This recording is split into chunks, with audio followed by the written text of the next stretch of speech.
Representative Wintrow. Mr. Chair and Senator McKenzie, thanks for that. So it sounds, again, I hear what you're saying, a philosophic difference, yeah. And I think some of us haven't, probably we're thinking about safety and public safety, but one more question, I guess, is as I think about that safety issue, especially living in a densely populated area, are there unintended consequences, or what are the impacts for law enforcement in doing their work? I've tried to reach out and heard a little bit, but I didn't know if law enforcement would be testifying today, but are there some unintended consequences there potentially? Mr. Chairman and Representative, I think there's the Sheriff's Association voted to support this and thought it was a good policy. The Fraternal Order of Police, which is, I think, the largest police organization in the state, and their membership is mostly the frontline guys who respond to incidences, voted in favor of it. And the letter that they submitted to our committee, I don't know if they did to here as well, but just said, law-abiding, mentally sound, and responsible gun owners are partners in keeping crime rates low in Idaho. So they saw it as a safety benefit for them. One more. Representative Wintrow. Mr. Chair and Senator McKenzie, and I'll let other people ask some questions now, but I was reading some just recent news article that some police chiefs up north and around this area had question about that might impact their work, especially their ability to detain somebody to check to make sure they are law-abiding a citizen. But now I read the concern, and I could be wrong, that they wouldn't have that ability anymore. And do you see that as any potential impact for public safety that has a negative impact? Well, Senator McKenzie. thank you, Mr. Chairman and Representative. I don't, and the FOP didn't.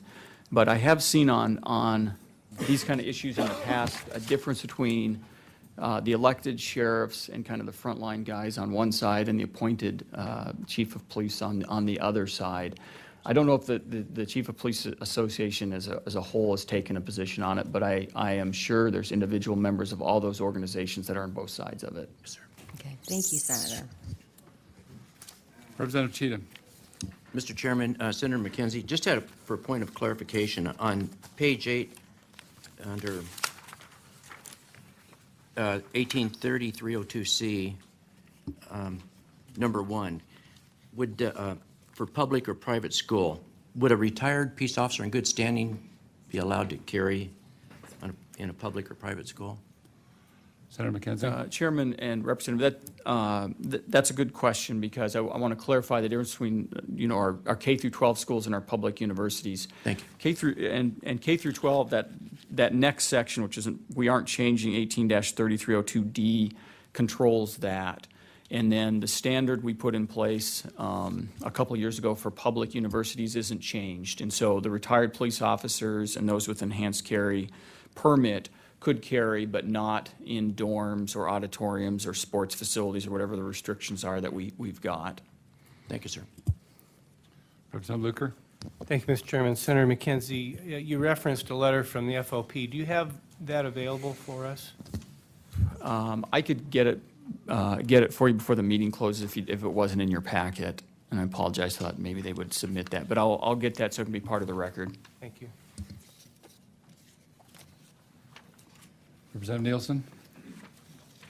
Thank you, Mr. Chairman. Senator McKenzie, to go back to that schoolhouse and those types of things, on the last page, and I've gone to 4F and read there, but I'm still a little mixed up, so that in a schoolhouse, may a school teacher carry a concealed weapon? Mr. Chairman Senator. and Representative Nielsen, I think that falls under the next code section, which we don't have as part of that. And as you were looking at just that section that you were talking about, it says carry a concealed weapon in a courthouse, juvenile detention facility, or jail, public or private school, except as provided in subsection 4F of section 183302D Idaho Code. So that 183302D is the public or private school carry section, and so that standard still controls on those. And so I'm not sure of your answer, but it's in that code section we aren't changing. Mr. Chairman, Representative Nielsen. as a follow-up, I thought it was referring to Section 4 and F on page 2, where on F it says a concealed handgun by a person who is 21 years of age, resident of Idaho, is not disqualified. Is that applied to this area, or are you speaking of another code of section? Senator McKenzie. So, Mr. Chairman and Representative Nielsen, so we wanted to clarify that we weren't changing the current standard by adding this new section. So, previously provided that if you had a license, you couldn't carry in those facilities, courthouse, the detention facility, or jail. And for public or private schools, it was controlled by Idaho 3302D. So we wanted to make sure that by adding this new section 4F, we weren't changing that standard, so it would still apply. Thank you. Further questions? Don't see any further questions. Okay, thank you, Mr. Chairman. I'm going to get that letter and I'll be back, so you can have that for your record. Thank you very much. Rich Cheney. Welcome to State Affairs. Thank you, Mr. Chairman, members of the committee. My name is Rich Cheney. I'm here representing myself as a concerned Idaho citizen. I am also here representing the Idaho Second Amendment Alliance. This includes the 1,000 concerned citizens that came to the Capitol about 4 weeks ago to express their support for this legislation. I'm also representing the over 11,000 signatures on a petition to support this legislation that were entered into record with the Senate State Affairs Committee on Monday, and even more the voters that support this. So what I would like to do is give you an overview of what 1389 is and is not. So first of all, what it is. It's simple, common sense gun legislation that allows Idaho gun owners to put on a coat. Right now, open carry is legal throughout the state. If I put on a coat, I've become a criminal. That's not very effective, and that's not good legislation, and that's what 1389 fixes. Additionally, 1389 just allows us to drive. So, as we heard earlier, concealed carry is currently permitted, or currently allowed without a permit outside of the city limits. Now, I don't know about you, but I don't know where the city limits are for every road inside that leads into every city in Idaho. But current legislation requires gun owners know that, or once they pass that unmarked boundary, they're now a criminal. So this is a very common sense piece of legislation that currently fixes some problems with Idaho code.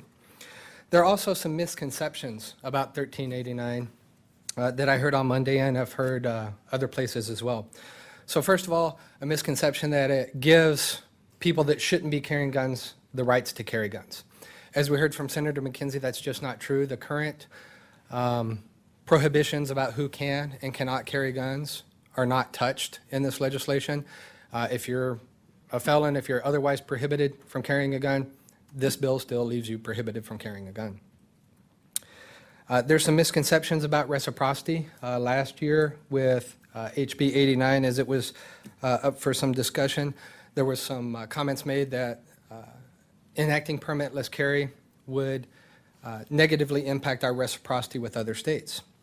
And one of the sound bites that came out of those discussions was, well, look what happened in Alaska. I had never heard anything about what happened in Alaska, and so wanting to educate myself, I simply contacted the folks in Alaska that are responsible for administering their concealed carry permits and their reciprocity with other states.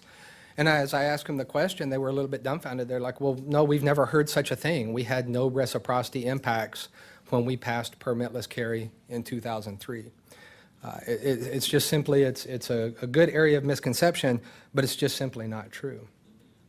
Additionally, in Sunday's paper, I saw this big full-page full-page ad that said 81% of Idahoans are not backing this legislation.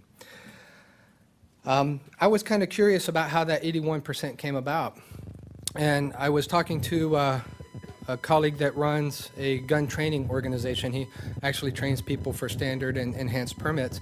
And he said he actually got a call from the pollsters from Everytown, which is an organization run out of New York that tries to influence states far beyond their jurisdiction on gun laws.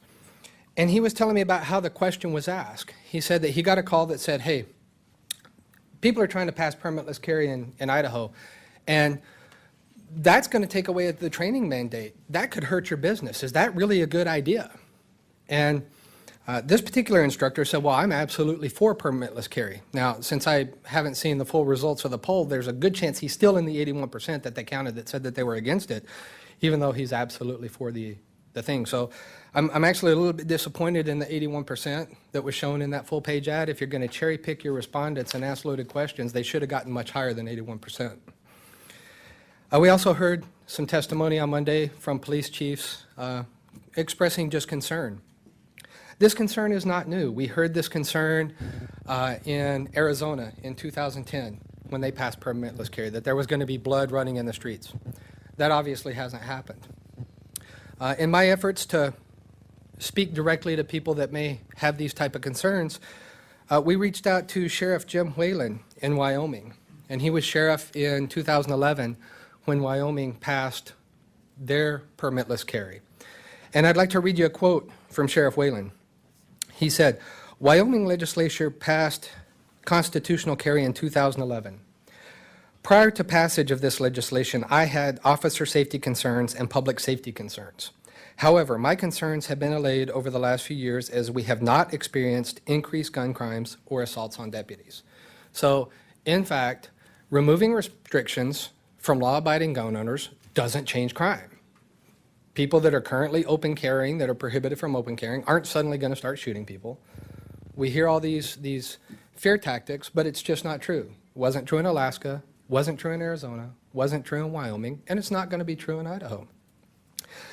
The other thing that as the chiefs were presenting this, as we've heard earlier, they're not really representative of Idaho law enforcement. The Fraternal Order of Police and the Idaho Sheriff's Association support this legislation. Idaho voters support this legislation. And so with that, I thank you for allowing me to speak to you today, and I would like to stand for any questions. Are there questions? Representative Wintrow. Mr. Chair, and I am so sorry, what is your last name? Cheney. Cheney. Mr. Cheney, thanks for being here today and testifying. You talked about calling was it a sheriff or a police chief in Arizona? It was actually Sheriff Jim Whalen Okay. in Wyoming that I spoke to. Okay, thank you. Thank you. Further questions? Don't see any. Thank you, sir. Thank you. Hannah Sharp. Thank you, Mr. Chairman and members of the committee. My name is Hannah Sharp, and I am testifying today on behalf of myself and my family. I'm also here as a volunteer leader for Moms Demand Action for Gun Sense in America. And we are actually a partner organization with Everytown for Gun Safety, an organization that was mentioned in previous testimony. And just to address any concerns that might be in the room around where we stand as an organization, where we're based out of. I personally am a 15-year Idaho resident. I grew up here, raised here from northern Idaho. I know that there are people in the room today who are in support of the bill from a national organization who are actually not Idaho citizens. But to address any concern about that, I am an Idaho citizen, and everyone testifying with our group today is an Idaho citizen. So we are not from New York, we are from here. The bottom line of this bill is that it would dismantle Idaho's popular, century-old, as we've heard previously, around for 100 years, concealed carry permitting system. It would make it easy for criminals and people who have never had firearm safety training to carry hidden and loaded handguns on the streets of our cities and towns. We have a proud heritage of responsible gun ownership here in Idaho, and that's shown through our permit system, which has been around for 100 years. My father personally has gone through this system, has had a concealed carry permit for over 10 years.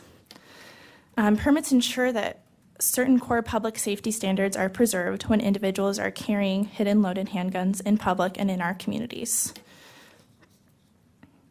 Not having firearms training is a serious hazard. For those of you who own guns and who have been through firearms training, you know that it's important. Even hunter's ed safety is enough, and it's enough through the current permit system to be able to be issued a permit. The other issue is that Idaho currently runs a criminal record check on all applicants for a concealed carry permit. This bill would take that away. A statistic that was mentioned previously is that in a 2015 poll of Idaho residents, 81% supported requiring people to obtain a permit and undergo safety training, what our current permit system does. And again, for those who have questions about the poll, I will submit into record our fact sheet that I brought with me here, which cites the survey and has a link that'll take you directly to the results of that poll, if there are any questions. For me, this is about protecting Idaho citizens to ensure that law-abiding citizens are able to exercise their Second Amendment right in a safe and responsible way, without being endangered by those who are not.